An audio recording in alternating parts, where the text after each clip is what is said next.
Insights, o podcast do Bradesco.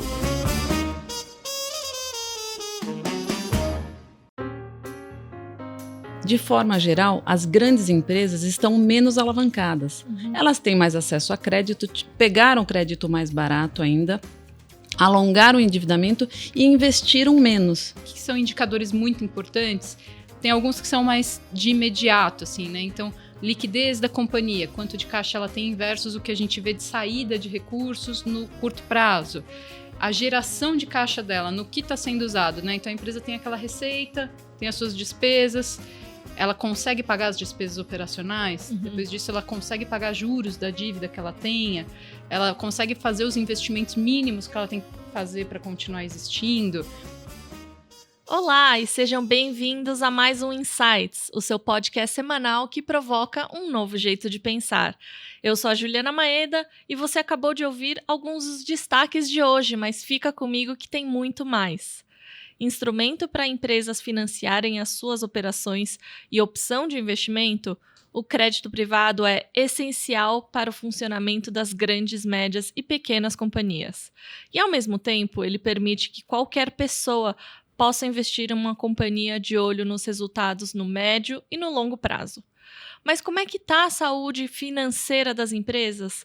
E quais são as oportunidades do mercado? Qual é o perfil do tomador de crédito no Brasil?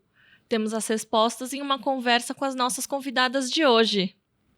Seja bem-vinda ao Insights, Rúbia Becker, que é a diretora de recuperação de créditos do Bradesco. Muito obrigada, Ju. Obrigada pelo convite. É um prazer estar aqui com você e com a Ana hoje, trocando um pouco de experiência aqui. E também está conosco uma veterana do Insights, Ana Rodella, minha colega de Bradesco Asset, que é Head de Crédito Privado. Seja muito bem-vinda ao Insights, Ana. Muito obrigada pelo convite, Ju. Um prazer estar aqui, conhecendo pessoalmente a Rúbia, que é uma diretora que a gente ouve tanto falar aqui no banco. Excelente oportunidade. Obrigada. Obrigada. Ana, eu queria começar te pedindo para trazer um panorama de como é que os indicadores da economia vão refletir ou já estão refletindo nos nossos fundos de crédito privado.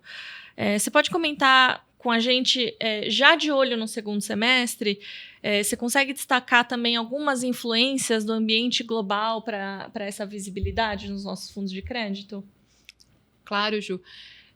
A gente, de fato, viu aí um primeiro semestre no mercado de crédito como há muito tempo a gente não via, né? O mercado de fundos de crédito vinha com alguma sequência de períodos muito tranquilos, sem grandes eventos, e a gente começou o ano já com um evento muito grande de Americanas, depois Light, e o fato é que essa combinação da Selic alta com uma economia tendo um pouco mais de dificuldade, inflação muito elevada, isso pega tanto nos custos das empresas quanto na capacidade de compra das pessoas.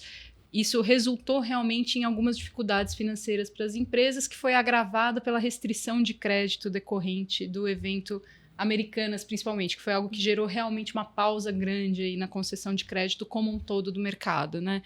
Então, tivemos alguns eventos, algumas empresas renegociando dívidas, aquela forte volume de emissões que a gente tinha, rolagens, dívidas longas, tudo isso parou um pouco e se refletiu nas cotas dos fundos. A gente, de fato, viu uma diferenciação grande entre os diferentes riscos de créditos que estavam dentro dos fundos, né? Então, tudo vinha rodando muito parecido.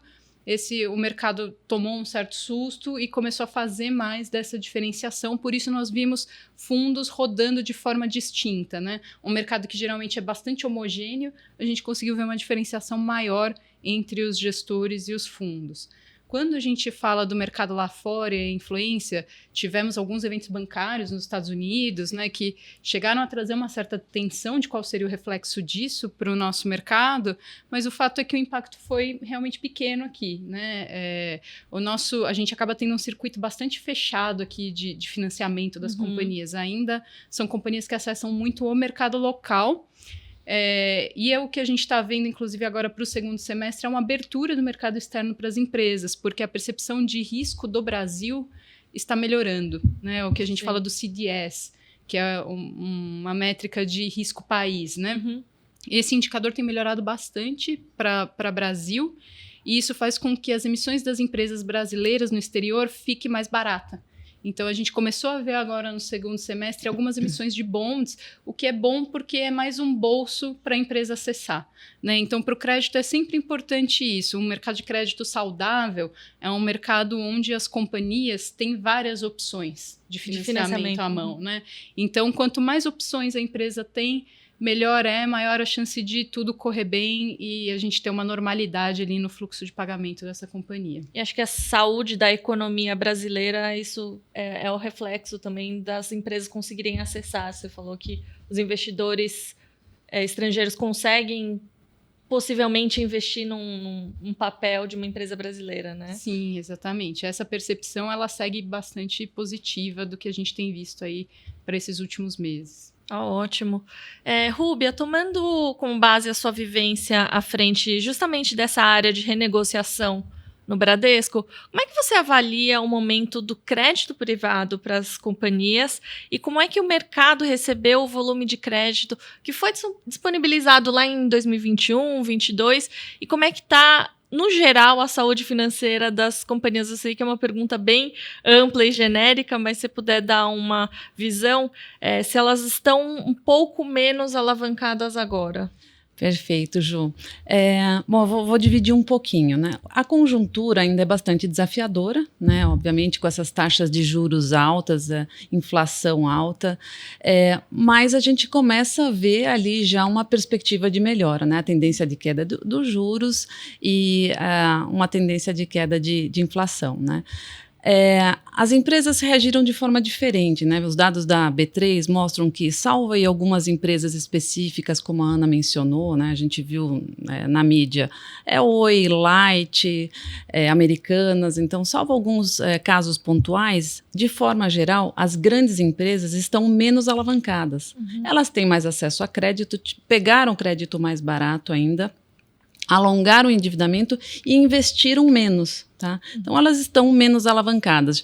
Já médias e pequenas empresas, elas são mais vulneráveis a ciclos econômicos, né?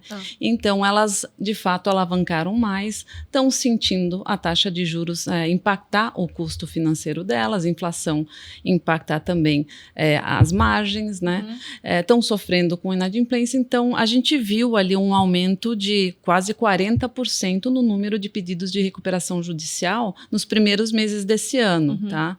Mas, enfim, a tendência de melhora, eu acho que a gente agora, a tendência é que o pior já ficou para trás. Isso, e tem setores também indo muito bem, né? Setores mais ligados à exportação, ao agronegócio. Sim.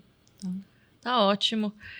Ana, e quando a gente fala de crédito privado, a gente está olhando para um universo muito grande de investimento. Existem vários tamanhos de empresas, como a Rúbia comentou, vários setores também, até regiões do Brasil que compõem esse bom portfólio bem diversificado. Você consegue dar um pouco das características das empresas que o nosso time de crédito, seu time de crédito analisa para compor esse portfólio dos nossos fundos de crédito?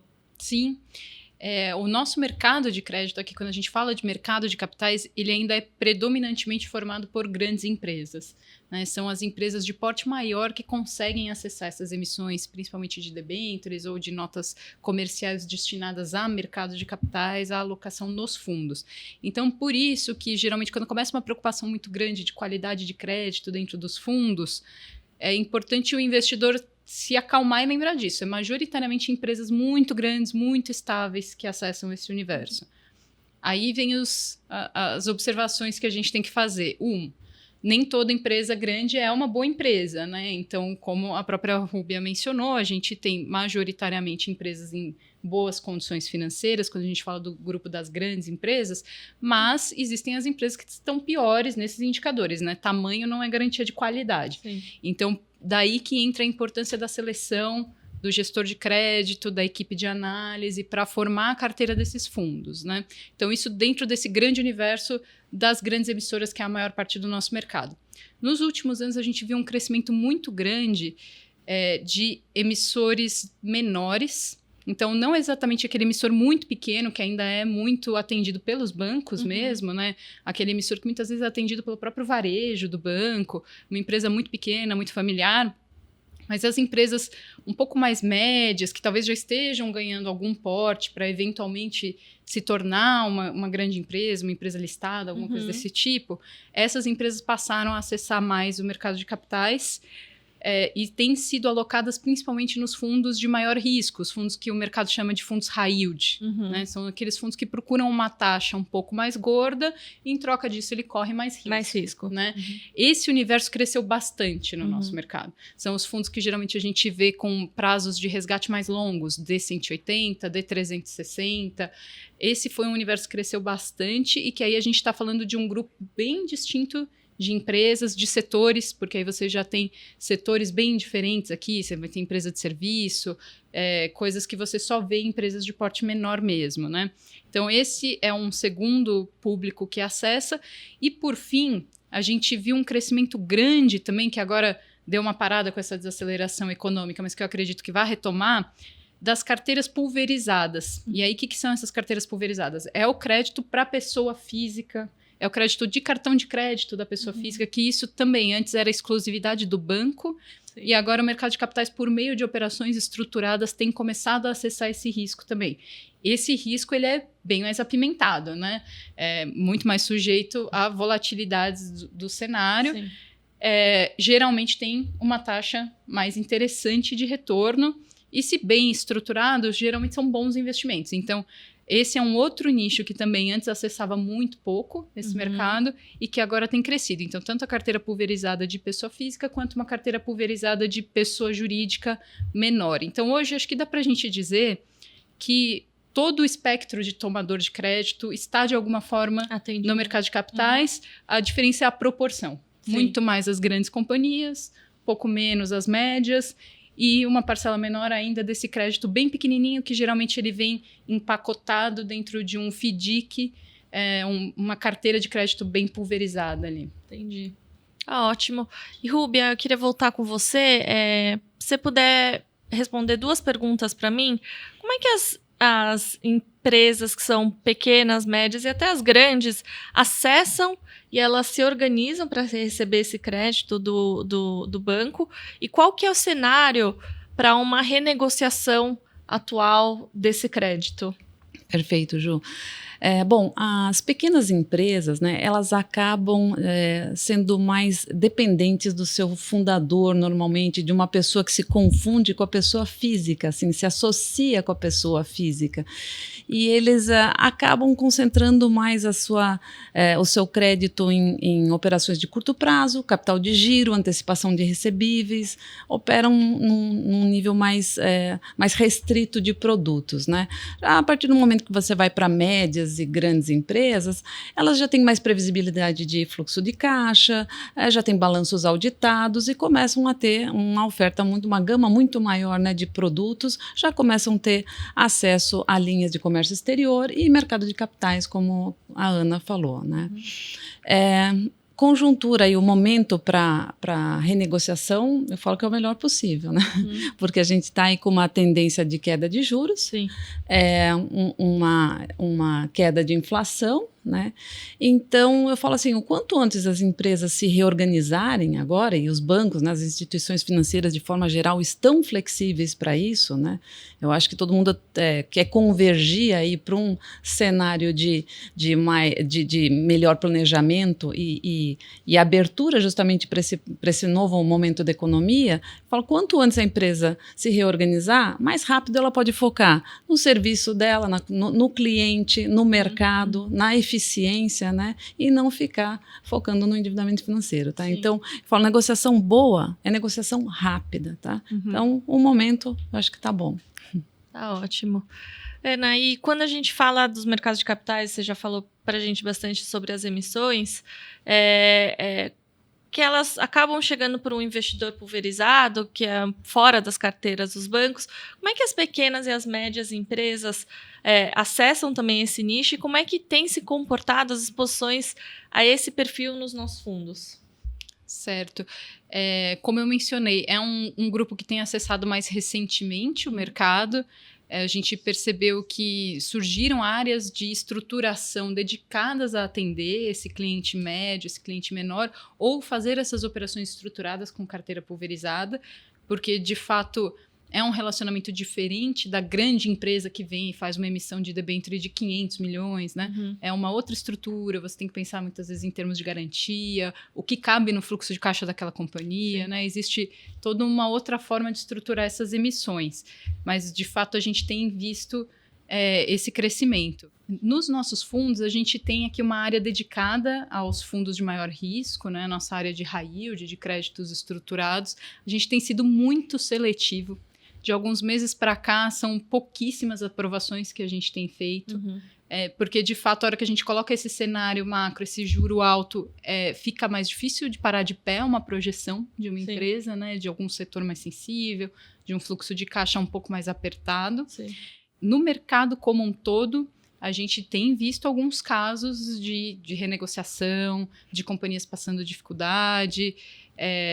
Isso geralmente fica longe do mercado de capitais, mas com o crescimento desses fundos mais arriscados, a gente tem percebido mais carteiras no mercado como um todo com esses casos, né? O nosso fundo não tem tido problemas, a gente segue com tudo bem dentro do planejado, mas uma coisa que a gente não esperava, por exemplo, quando a gente constituiu a carteira desse nosso fundo mais high yield, a gente não imaginava que a gente fosse vender ativos dessa carteira. E, no fim, a gente acabou fazendo essas vendas porque o cenário foi indo para um caminho que ativos que nos pareciam muito tranquilos quando a gente comprou, a gente começou a ter menos conforto. Sim. E a gente teve esse desconforto antes do mercado ter a mesma sensação. Então, a gente conseguiu sair de alguns ativos que a gente percebeu que talvez ficassem um pouco mais problemáticos. Então, a gente conseguiu também fazer esse ajuste da carteira, inclusive do fundo high yield, né? Então, é importante o investidor realmente, nesse momento, estar num perfil de fundo que ele entende que é aderente com o perfil de risco que ele consegue correr, porque, nesse momento, tem bastante diferença de performance entre os perfis de fundo. E acho que é importante também mencionar a importância, né, da gestão ativa, né? Como vocês têm esse time, essa equipe que só analisa a empresa, vocês conhecem a fundo, fazem as projeções de possivelmente existe algum risco de inadimplência ou não. Acho que a gestão ativa, a seleção de crédito é muito importante nesse momento, né? Foi muito importante para a gente nos últimos 12 meses, com certeza, porque tem mais ou menos um ano que a gente começou a ajustar a nossa carteira para onde a gente achava que deveria estar neste ano, que a gente esperava que fosse difícil. Essa é uma diferença grande dos fundos para a carteira do banco, né? Sim. Então, o banco ele não tem essa opção, com aqueles volumes grandes de exposição que ele tem, o relacionamento próximo que ele tem com os clientes, ele não tem essa opção de falar, nossa, tô achando que essa empresa vai começar a ir meio mal, deixa eu vender isso aqui. Essa opção para o banco não existe, vai cair lá no colo da Rúbia e vão ter que renegociar. A gente, na Asset, não. A gente tem um mercado que está muito ativo, o mercado secundário, com gestores com ideias diferentes. Então, o mesmo ativo, para mim e para outro gestor, vai ter percepção de risco diferente. A gente vai ter, eventualmente, projeções diferentes. Então, existe essa possibilidade de negociação, você encontrar uma contraparte que, eventualmente, está mais positiva ou que tem um fundo que tem mais a ver com um perfil de risco que está pior do que o perfil do fundo que a gente imagina aqui para a gente, né? Então, de fato, o mercado hoje ele dá essa possibilidade de você ir ajustando a carteira e fazendo essa gestão ativa, de fato, acrescentando bastante valor para o cotista. Tá ótimo. E Ana, você comentou um pouco sobre investir em empresas que estão com um balanço saudável, né? Se puder traduzir para a gente um pouquinho mais em detalhe, o que significa vocês comprarem o crédito de uma empresa financeiramente saudável? Vocês analisam do ponto de vista de setor, o que ela produz, qual o nível de análise, o quão profundo vocês chegam para comprar efetivamente, chegar ao final e comprar efetivamente esse crédito dessa empresa? Certo. A análise é, sem dúvida, muito detalhada, né? Todos os casos que a gente tem, a gente faz projeção. De fato, tem que entender não só os números da empresa hoje, mas o que a gente espera para frente com esses números. Sempre é enquadrado no setor, então o que você espera de uma empresa necessariamente conversa com o setor no qual ela está. Né? São setores que têm dinâmicas diferentes, margens diferentes, resultados diferentes, né? Suportam dívidas de nível diferente. Então, isso tudo tem que estar no contexto da análise, né? Mas eu acho que se a gente for resumir, que são indicadores muito importantes, tem alguns que são mais de imediato, assim, né? Então, liquidez da companhia, quanto de caixa ela tem versus o que a gente vê de saída de recursos no curto prazo. A geração de caixa dela, no que está sendo usado, né? Então, a empresa tem aquela receita, tem as suas despesas, ela consegue pagar as despesas operacionais, depois disso ela consegue pagar juros da dívida que ela tenha, ela consegue fazer os investimentos mínimos que ela tem que fazer para continuar existindo. Então, entender todo o recurso que aquela empresa gera e onde que esse recurso vai sendo usado é crucial para a gente entender a situação em que aquela empresa se encontra e o reflexo que isso vai ter para frente, né?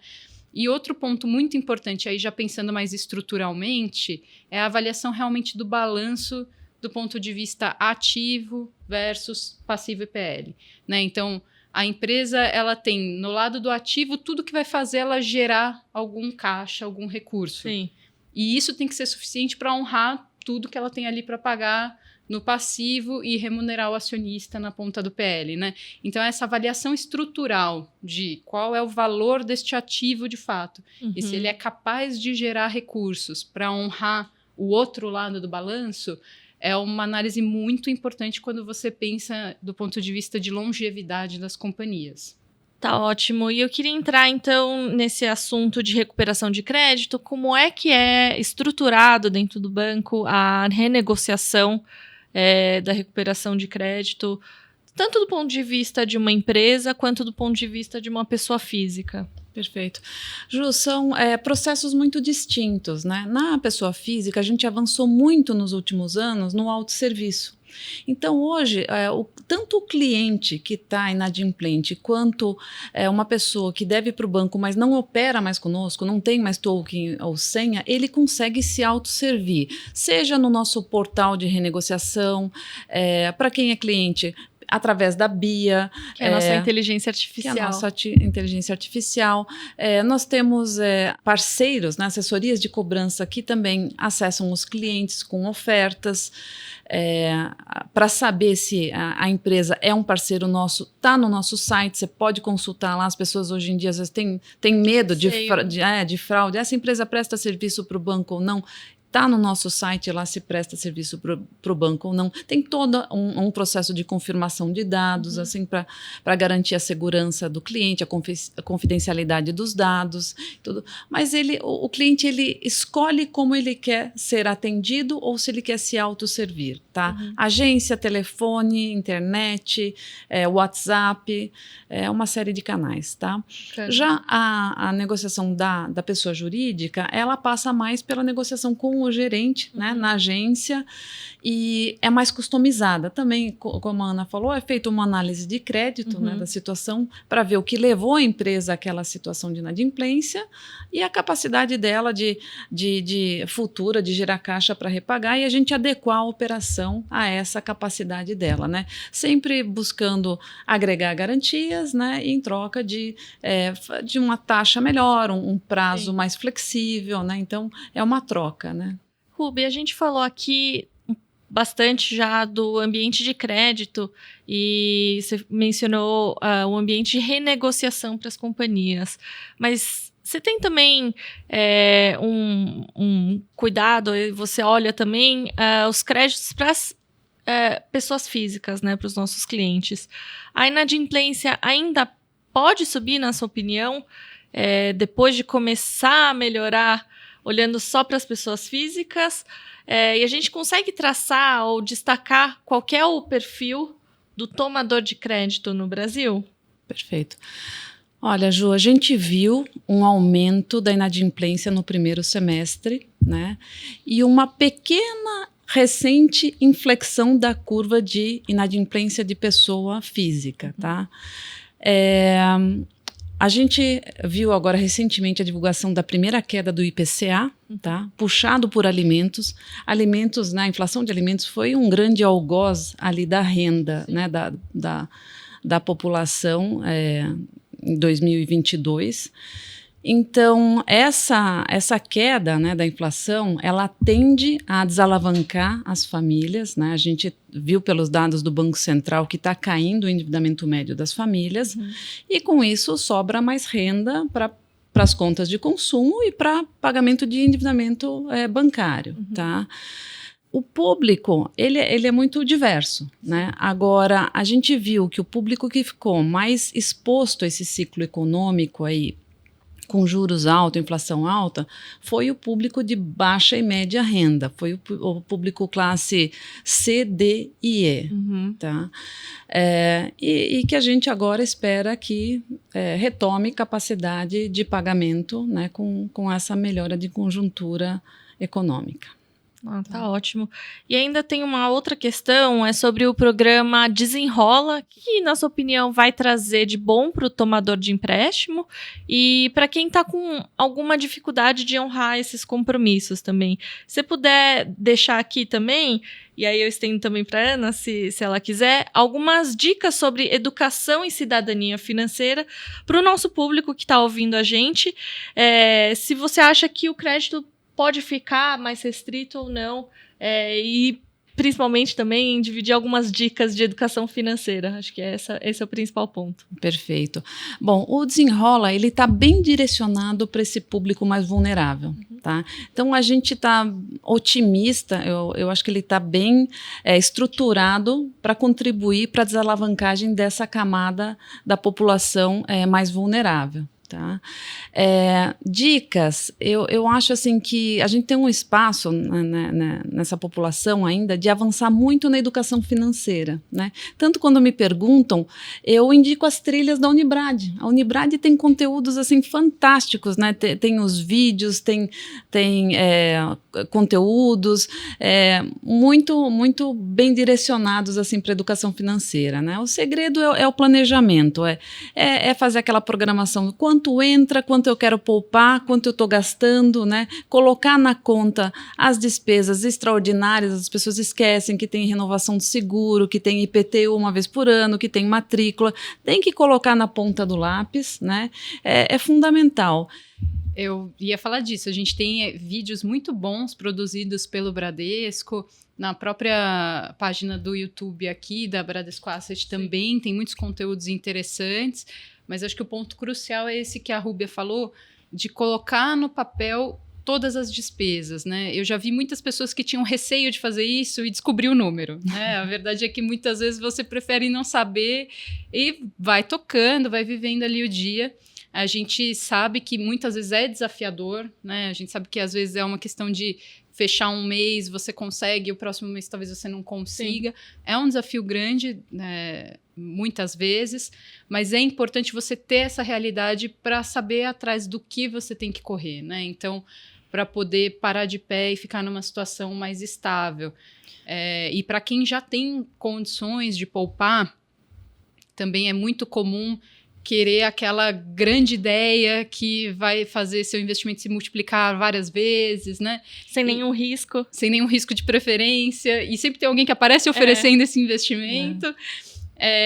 Mas eu acho que o que é muito importante e o que você vê recorrentemente pessoas de grande patrimônio global dizerem é que a consistência é mais importante do que uma rentabilidade extraordinária.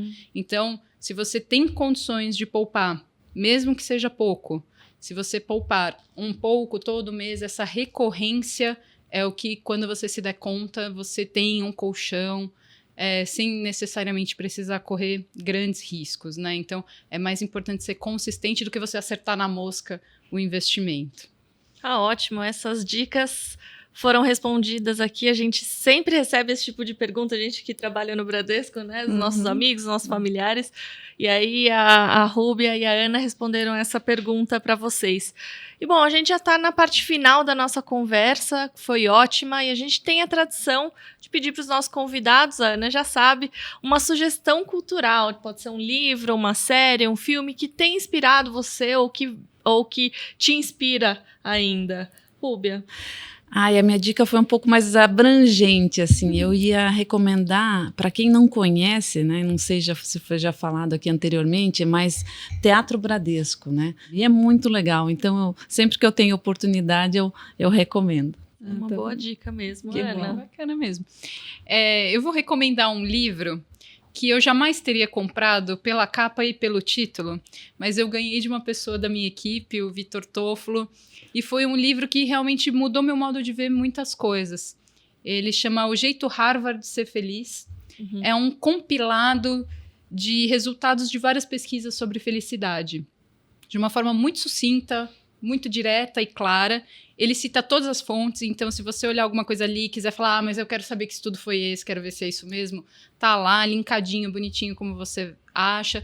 Tem link para uma pesquisa, inclusive, para você encontrar coisas que são importantes para você, do ponto de vista de propósito. Também foi meio como se fosse um quiz, que para mim deu uma resposta extremamente surpreendente, que foi super aderente.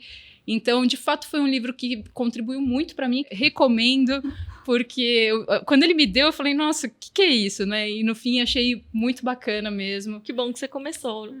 Exato, né? Uma vez que estava lá, ainda ganhei de presente, né? Algum comentário eu tinha que fazer a respeito do livro, né? Eu falei, bom, deixa eu ver o que é isso aqui. E no fim, me surpreendeu bastante positivamente. Bacana. Legal.